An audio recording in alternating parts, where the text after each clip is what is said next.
할렐루야! 여러분은 거룩하신 하나님을 섬기는 거룩한 백성들입니다.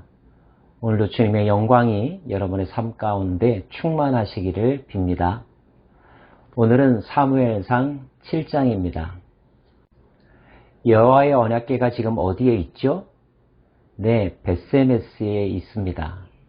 그런데 벳세메스에서 기럇 여아림으로 옮기게 되죠. 기럇 여아림의 사람들에게 여호와의 언약궤를 가져가려고 그들이 요청했기 때문입니다. 기럇 여아림에서 여호와의 언약궤는 어떤 대접과 관리를 받았을까요?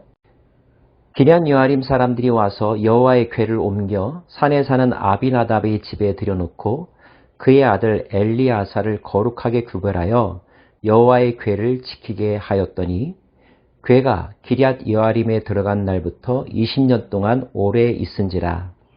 이스라엘 온 족속이 여호와를 사모하니라. 아비나답의 집에 언약궤가 안치되었습니다. 아비나답은 자신의 아들 엘르아사를 구별하여 그 언약궤를 전담하여 지키도록 하였습니다. 즉 하나님의 거룩함이 손상되지 않도록 특별 관리 보호했다는 것입니다. 오늘도 저와 여러분의 삶 가운데 하나님을 위하여 특별히 떼어놓은 시간, 떼어놓은 장소, 구별된 마음, 구별된 태도와 언어가 있기를 바라고 거룩함으로 하나님께 나아가며 하나님의 거룩함으로 자신의 인생을 채워가는 복된 하루 되시기를 소망합니다. 이어서 성경은 사무엘의 활동을 기록하고 있습니다. 사무엘이 이 모든 사건을 통하여서 깨달은 바를 백성들에게 알리고 그들로 하여금 살 길을 가르쳐 주죠. 사무엘이 이스라엘 온 족속에게 말하여 이르되 만일 너희가 전심으로 여호와께 돌아오려거든 이방 신들과 아스다롯을 너희 중에서 제거하고 너희 마음을 여호와께로 향하여 그만을 섬기라. 그리하면 너희를 블레셋 사람의 손에서 건져내시리라. 두 가지 단어를 기억하십시오. 제거하라. 또 하나의 단어는 그만 섬기라. 그분만 섬기라는 말입니다. 제거해야 될 것은 이방신들과 아스타롯입니다. 우리 안에 거짓된 것, 허탄한 것들에 대한 관심과 우리가 필요에 의해서 만들어 온 우상들을 뿌리 뽑아 불태워 없애야 한다는 것입니다. 새로운 출발은 익숙한 것으로부터 떠남으로 시작된다는 말이 있죠. 파괴는 성공의 어머니다라고 하는 말도 있습니다. 진정 변화를 원한다면 우리 안에 먼저 버려야 될 것을 찾아내어 아낌없이 미련 없이 버려야 합니다. 지워버려야만 합니다. 간직해야 될 것이 있는가 하면 잊어야 될 것들이 있죠. 혹시 그것을 혼동하여 없어져야 될 것을 끌어안고 미련을 가지고 살고 있지는 않습니까? 그러면서도 내가 왜 복을 받든가, 하나님께서 나에게 왜 은총을 베풀어 주시지 않는가 투덜대고 있지는 않습니까? 하나님의 은혜를 사모한다면 그 은혜를 담을 만한 마음의 그릇이 준비되어 있어야 합니다. 그 첫 번째는 정결함입니다. 우리의 마음을 비우는 것, 헛된 우상들을 무너뜨리는 것이죠. 그 다음으로 해야 될 일은 그분을 바라보는 것입니다. 그분만을 바라보는 것입니다. 여러 것 중에 하나로 하나님을 섬기는 것이 아니라 only God, 오직 하나님만의 신앙을 가지고 하나님께 나아가는 것입니다. 마음과 뜻과 정성을 쏟아붓는 것이죠. 우리가 오직 하나님만을 생각할 때 하나님 그분의 사랑과 은총을 우리에게 부어 주실 것입니다. 믿음지가 않으시다고요? 시험해 오십시오. 이 말씀이 여러분의 삶에서 열매로 맺혀질 것입니다.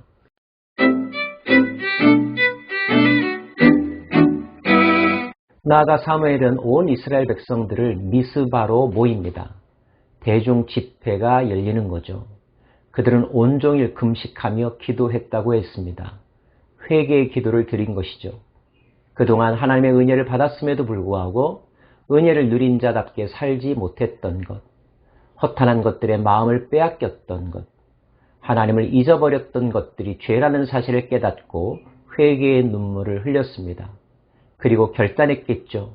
오직 하나님만 섬기기로 말입니다. 지금도 가끔 미스바라고 하는 이름을 내걸고 모이는 기도 집회들이 있습니다. 그들 집회가 추구하고 담고자 했던 영성은 무엇입니까? 회개와 집중입니다. 바로 오늘이 저와 여러분의 삶에 미스바의 날이 되기를 원합니다.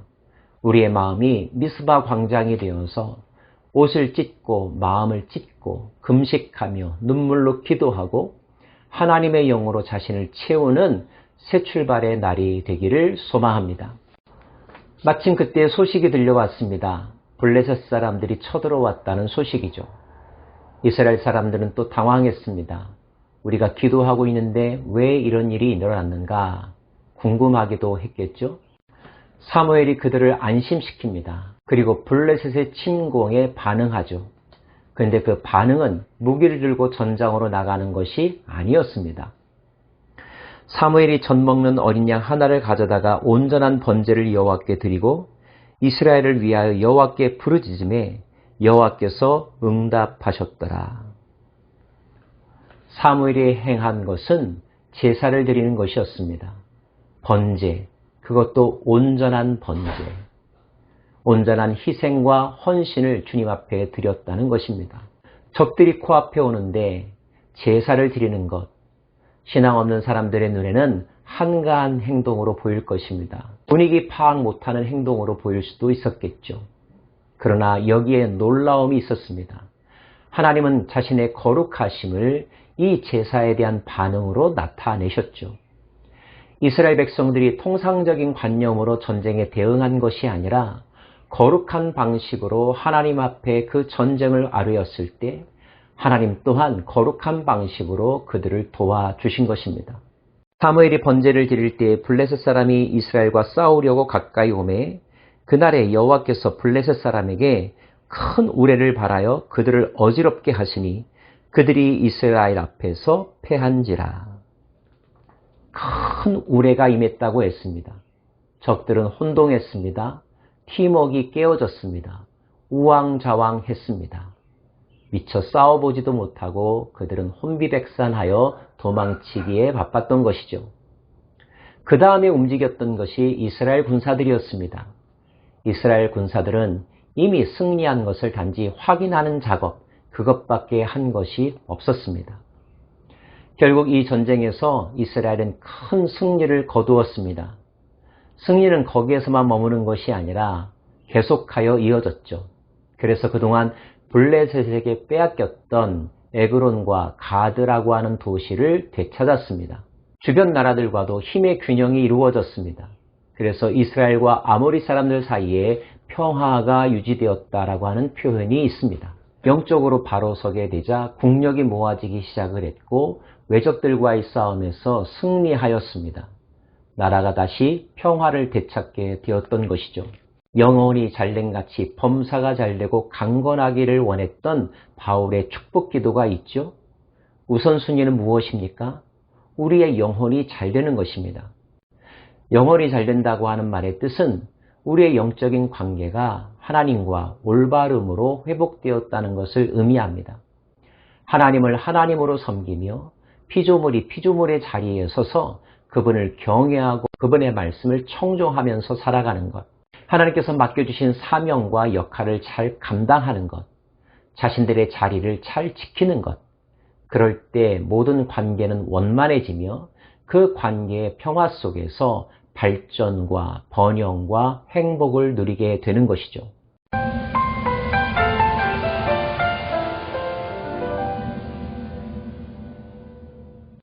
여러분의 영적인 현주소는 지금 어디에 있습니까? 하나님과 친밀한 하루하루를 보내고 계십니까? 아니면 늘 보기는 하지만 형식적인 만남, 피상적인 만남만을 하고 있습니까? 아니면 그마저 그런 시간도 아예 갖지 못하고 계시지는 않습니까? 적어도 1일태를 시청하시는 분들은 매일매일 특별한 시간을 정하여서 거룩함으로 하나님 앞에 나아가는 분들이라고 여겨집니다.